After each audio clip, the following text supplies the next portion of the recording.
We got something a little different here today. Do you have an 02 Dodge Ram 1500? If you do, bless your heart if it's still running. Today we're gonna put a leveling kit, 2-inch leveling kit on this thing. Now, I've done level kits on a lot of Toyotas, never done one on a Dodge. These go in quite differently. There's no strut in the front end of these things. It's just a small spring and a shock. And so you got to take quite a bit of stuff apart to get in here, but let's get after it.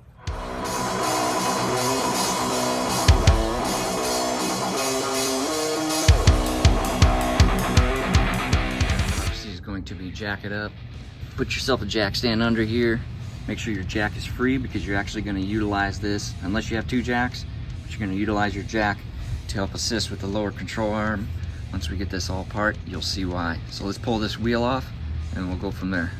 All right, now we got that sweet wheel out of the way. Where these spacers go is right here on the top of these coils. So they don't make it easy to get these coils out. Understandably, you don't want one of these puppies falling out, so it's still quite a process. You're pretty much gonna take off every single link and joint there is, except for the lower ball joint. That's the only thing that's gonna stay on there. But first, we're gonna take off this brake caliper and get this thing out of the way. We're just gonna take this, kind of set it back out of the way. It's free clear, there's not gonna be in the way, and it's just 2 bolts, guys, on the back here. Got a 21 millimeter here, and a 21 millimeter right here. Take off these 2 bolts, and this whole caliper brake assembly, you can just set it aside. I'd recommend setting it on something like, I got a little crate here. That way it's not hanging from your brake line. Let's start with that. All right, we got that brake caliper in assembly out of the way. Next step we're gonna do, take off this tie rod end right here. All right, this tie rod end castle bolt is also a 21 millimeter. So pull your pin out, loosen this with a 21 millimeter. I mean, it is best to hit it with an impact if you can, because sometimes these tie rod ends will spin inside their knuckle, and it's real tricky to get these things out. So try to hit it with an impact if you can. I hit it with the impact, sucker zipped right off there. So hopefully yours aren't all rusty, but mine weren't bad at all. So you want to tap these things out with a hammer, but you don't want to mess up these threads. The best way I found to do that is thread this nut back on here, particularly upside down, to protect these threads, but just so it's flush on the bottom, like so. Then we're gonna whack that thing with a hammer. Unless you're replacing these tie rod ends, you don't want to damage it. So we're putting this one back in because these ones are fairly new. So we're gonna smack this thing out with a hammer as carefully as we can without damaging this thing.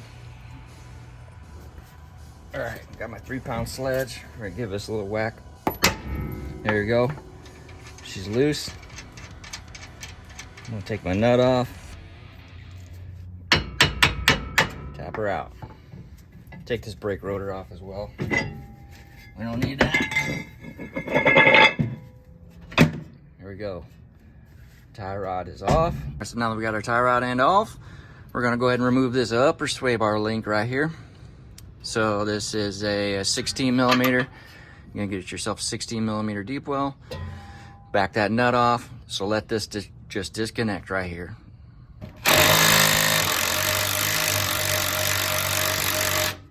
All right, sometimes they're gonna wanna spin. I don't wanna bother going to find what wrench I need, so I'm just gonna throw my vice grips on here. We're gonna need a wrench. Now you wanna be careful when you release these. Sometimes there's a bit of tension on them. All right, I got that nut off top of this sway bar link. Now this thing should just pop off here, but it's not really necessary to force it off at this point. So I'm just gonna leave it, move on to the next step. Next thing we gotta do is get this shock actually loosened and out of here, because in order to get this spring out of here, it's gotta come out like this way. So you're gonna have to loosen bottom shock bolts, and you're gonna have to get this top shock bolt loose. So once you get that loose, then you can pull your shock out, and then when the time comes, we can get the spring out of here so it's not interfering. All right, so underneath this control arm, you have 2 lower shock bolts. These are 13 millimeter. You're gonna get yourself a deep well 13. Now we'll move on to that top shock bolt.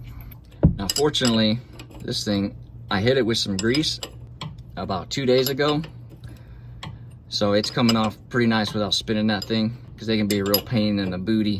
As a matter of fact, I'd hit all this suspension stuff with some oil a couple days before you do your project.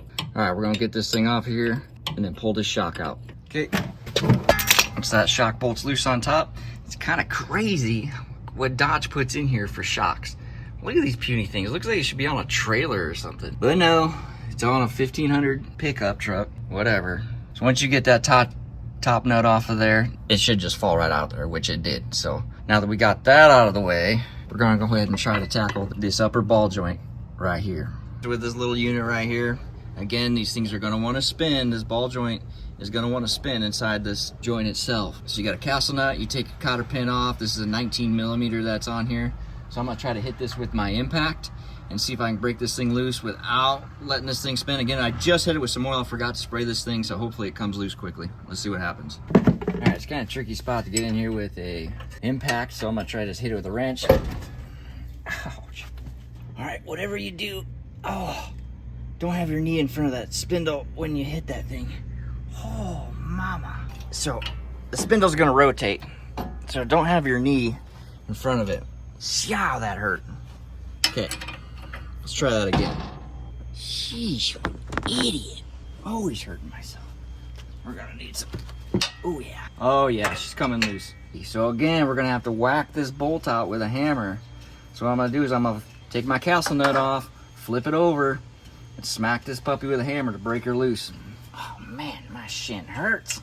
That's gonna leave a mark.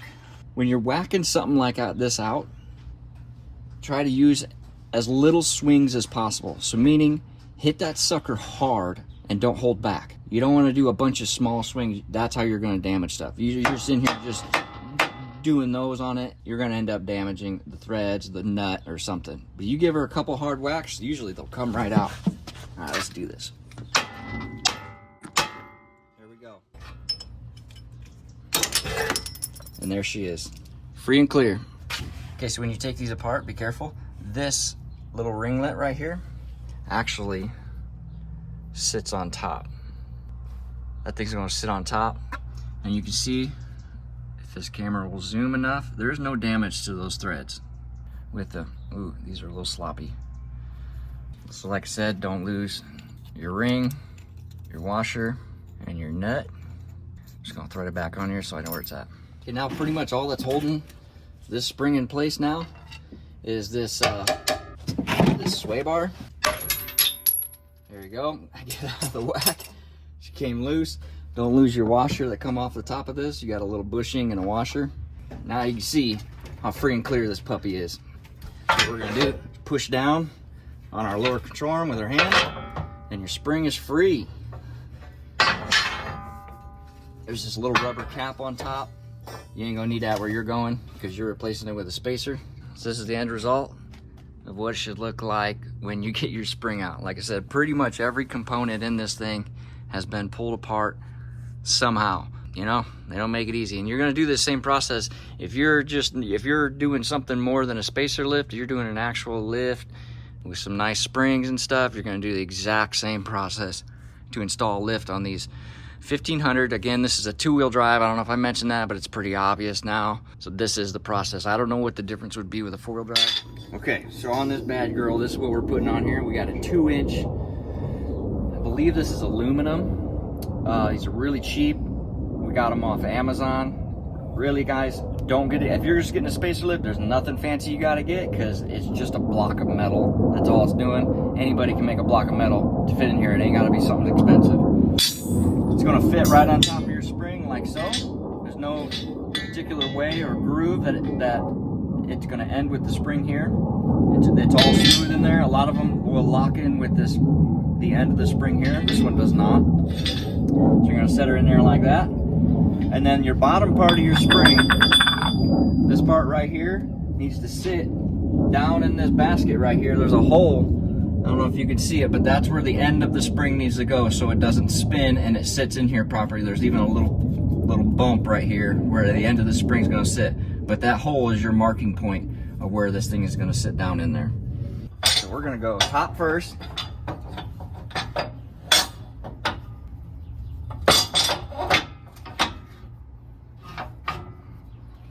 go. She's going. I'm gonna spin this spring, seat it in here.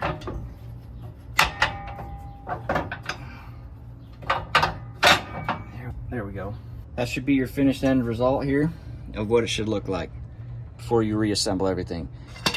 Now you have a 2-inch spacer block here. So to put this all back together, remember now the spring's pushing down as it's 2 inches taller. So all this stuff is hanging down lower. There's more force to get it back up.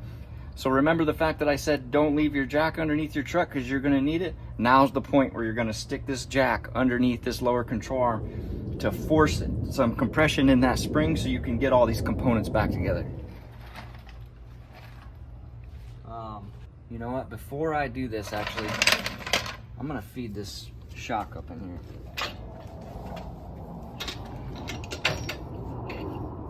Okay, so before we jack it up, I would like to put my jack right underneath where this shock goes in on this lower control arm.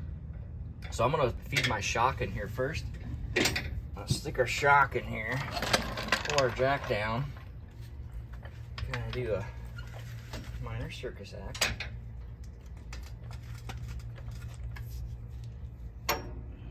Okay, as I jack this up, I'm trying to guide this shock in through this top hole up here. So it's a very uncomfortable feeling having my fingers between this spring, I gotta admit. Ooh, especially when she makes noises. Whew. Okay, I think we're on business. Man, doing sketchy stuff, doesn't it just make you feel alive sometimes? Woo! Yeah, it's a good feeling. Shock bolt sticking out top here. We're looking good here. Got some compression on this spring. So we're gonna start reassembling. Oh, I might have to let it down to get this sway bar link up through here. But what I'm gonna do first is I'm gonna put this shock bolt on here. That way that thing don't fall back out. I don't have to guide that again. Then we'll let it down, put the sway bar link in, and then, come on. All right, so once we got our bushing spacer nut on the shock, lower it down, thread this sway bar link in here, put our upper control arm, our upper ball joint back together, tie rod back together. Basically, we're gonna reassemble this whole thing. It's not too easy, or not too hard from this part. The hardest part is getting these apart. Putting them back together is not a difficult task, guys. And then lastly, we'll put on our brakes. So that's pretty much it. Don't forget your lower shock bolts, nuts down there, and then you're good to go. We'll show you the end result when we're done.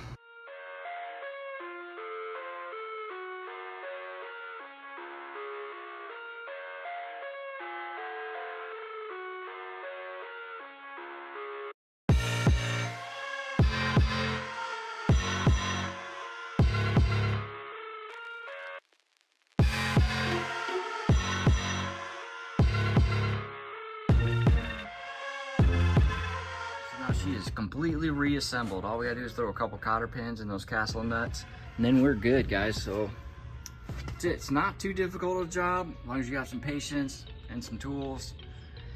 It's definitely something that can obviously be done in a driveway with nothing too particular.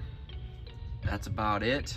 I'll show you a quick video once she's lowered down. Okay guys, there she is. 2-inch lift spacer complete on both sides. You see the distance in the back. It's a little hard to see with the shadows. Levels it out pretty good. The back is probably about a 1/2 inch higher still. You know, if you're gonna tow anything or haul anything, you don't want to be squatting when you're driving around. So not too bad of a job to do, guys. Like I said, if you're putting in a lift, it's pretty much the same process.